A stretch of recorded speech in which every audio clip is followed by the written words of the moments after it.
नमस्कार, आप देख रहे हैं डॉक्टर साहिब, आपके साथ मैं हूं मुस्कान। दर्शकों, गठिया क्या है, इससे कैसे परहेज कर सकते हैं और साथ ही इसका होने का जो मुख्य कारण है वो क्या है, इसी पे बात करने के लिए आज हमारे साथ मौजूद है।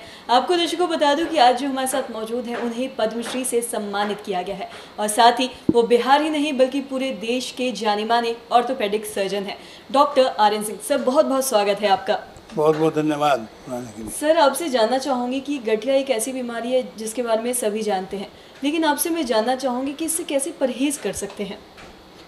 देखिए, गठिया दो तरह के होते हैं। एक डिजेनरेटिव होता है, मीन्स कि समय के साथ जोड़ का डिजेनरेशन उसका, जैसे कि गाड़ी वाड़ी का पुराना होता है तो खराबी होती है, वो जोड़ के साथ होता है। इसको डिजेनरेटिव आर्थराइटिस बोलते हैं। डिजेनरेटिव आर्थराइटिस आपके रहन सहन, आपके ज़िंदगी, आपके शरीर के ऊपर, जैसे मान लो कोई बहुत ही हैवी आदमी है, 100 केजी से ऊपर का है, तो उसका जल्दी घुटना ख़राब हो जाएगा। जो बहुत दुबला पतला आदमी है उसका घुटना जल्दी नहीं ख़राब होगा। तो डिजेनरेशन का है। तो एक डिजेनरेटिव आर्थराइटिस है। दूसरा आर्थराइटिस होता है जो बीमारी होती है, जिसको हम लोग गठिया बोलते हैं, रोमेटॉइड आर्थराइटिस। एक बीमारी होती है जिसमें कि यूरिक एसिड के बढ़ जाने से जोड़ खराब हो जाता है, उसको हम लोग बोलते हैं गाउटी आर्थराइटिस। एक बीमारी होती है जिसमें इन्फेक्शन हो जाने से जोड़ खराब हो जाता है, उसको हम लोग बोलते हैं इन्फेक्टिव आर्थराइटिस। ठीक उसी तरह से किसी को चोट लग गई, उसके चलते जोड़ खराब हो गया, उसको बोलते हैं पोस्ट ट्रॉमेटिक आर्थराइटिस। कहने का मेरा मतलब हुआ कि गठिया केवल एक बीमारी नहीं है, ग्रुप ऑफ सिम्टम्स है। इसमें 10 तरह की चीज़ें हैं और डॉक्टरों को इस बात को देखना पड़ता है कि रोगी किस तरह के बीमारी से सफ़र कर रहा है। अगर वो रोमेटॉइड आर्थराइटिस से सफ़र कर रहा है तो उसको स्पेसिफिक दवा की ज़रूरत होती है। अगर ऑस्टियो आर्थराइटिस से सफ़र कर रहा है तो दूसरी दवा है, गाउटी आर्थराइटिस से दूसरी दवा है। इसीलिए उस बात पर हम न जाएं। एज ए जनरल पब्लिक हमें मालूम होना चाहिए कि गठिया है क्या। गठिया के बारे में इतना ही जान लीजिए कि अगर आपके छोटे छोटे जोड़ों में, दोनों हाथ के, दोनों पैर के छोटे छोटे जोड़ों में अगर दर्द एक साथ हो जाए और 2 या 3 महीने तक रहे, सुबह में सो के उठने पर अगर आपको बहुत ज़्यादा अकड़न रहे, जोड़ में मूवमेंट में कमी हो, जो 10-15 मिनट में जाके ठीक हो, तो इस तरह अगर सिम्टम्स आते हैं तो ये मोस्टली रोमेटॉइड आर्थराइटिस होता है, जिसका इलाज ज़िंदगी भर चलता है। उसको रोकथाम के लिए दवाइयाँ होती हैं। ये बीमारी कंट्रोल किया जा सकता है, ठीक नहीं होता है, इसीलिए हम लोग डिजीज मॉडिफाइंग ड्रग्स बोलते हैं, देते हैं। ये अगर बीमारी आपको है तो उसको स्पेसिफिक स्पेशलिस्ट डॉक्टर से दिखाना चाहिए। अब रही बात ऑस्टियोआर्थराइटिस। अगर आप 70 साल 80 साल के बुजुर्ग हैं और आपके घुटने में दर्द हो रहा है, अगर आपने एक्सरे कराया और पाया कि हमारा स्पेस घट गया है, तो वो ऑस्टियोआर्थराइटिस कहलाता है। उसके बचाव के लिए फिर आप बहुत सी दवाइयाँ कर सकते हैं। उसमें जो डॉक्टर्स की दवाई होती है उसको जाके कार्टिलेज को प्रोटेक्ट करने वाली दवा दी जाती है। ऐसे हमारे भारतवर्ष में इतनी ज़्यादा फ्रीडम है कि पूरा अखबार हमारे जोड़ों के दर्द की दवाइयों से भरा रहता है एडवर्टीजमेंट के रूप में। उसका कितना फ़ायदा होता है, कितना नहीं होता है, सब नहीं जानते हैं। एक कंपनी को ज़रूर फ़ायदा होता है। हम इसके बहुत खिलाफ़ हैं कि किसी भी बीमारी के लिए अखबार में निकाल जाता है कि जोड़ों का दर्द का एकमात्र दवा। ये लोग नहीं जानते हैं कि जोड़ में 10 तरह से बीमारी हो सकती है जिसके चलते दर्द होता है, लेकिन फिर भी हमारे यहाँ चलता है।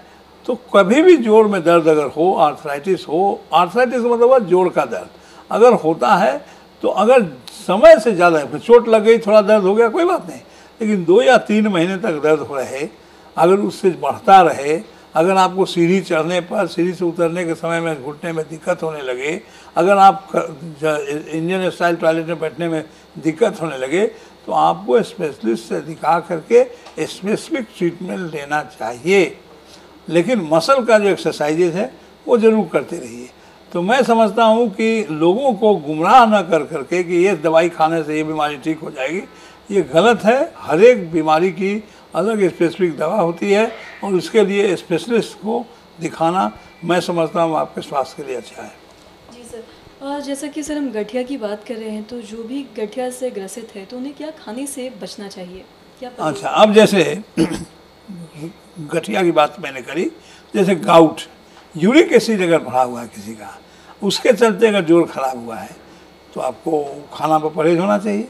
वैसी चीज़ें हम ना खाएंगे जिससे यूरिक एसिड बढ़ता है, जैसे कि रेड मीट, पालक साग, बंधा गोभी, मसूर दाल, ज़्यादा मात्रा में पनीर, ज़्यादा मात्रा में राजमा, ज़्यादा मात्रा में चना दाल। ये जो फर्स्ट क्लास प्रोटीन है उसमें प्यूरिन होते हैं, और प्यूरिन मेटाबॉलिज्म में ही ये बीमारी होती है जिससे कि यूरिक एसिड बनता है।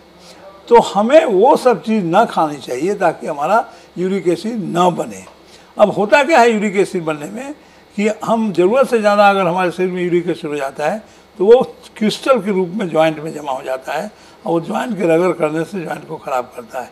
तो हम बराबर अपने यूरिक एसिड को कम रखें। एक बार अगर आपका यूरिक एसिड बढ़ा हुआ मिल गया है तो आपको टेंडेंसी है, इसलिए अगर दवा खा करके भी उसको कम किए हैं तो 2 या 3 महीने पर यूरिक एसिड का जांच करा के देखते रहना चाहिए कि वो जो उसका लिमिट है, नॉर्मल लिमिट है, उससे ज़्यादा ना हो। तो यूरिक एसिड अगर हुआ तो वो उसके लिए हम ये खाना में परहेज़ किए। सपोज़ करो कि हम डायबिटिक हैं और डायबिटीज़ के चलते हमको आर्थराइटिस हुआ है, किसी इन्फेक्टिव आर्थराइटिस कुछ हुआ है, तो पहले हमको डायबिटीज़ को कंट्रोल करना है। उसके लिए जो खाना का परहेज उसको करना होगा। अगर हम ओवरवेट हैं, वजन के चलते मेरा जोड़ खराब हो रहा है, तो डॉक्टर कहेंगे आपने वजन कम कीजिए। तो उसके लिए जो खाने में परहेज होगा कि आलू भात, चीनी, मिठाई, तला हुआ चीज़ मत खाइए, तो हम लोग मना करते हैं।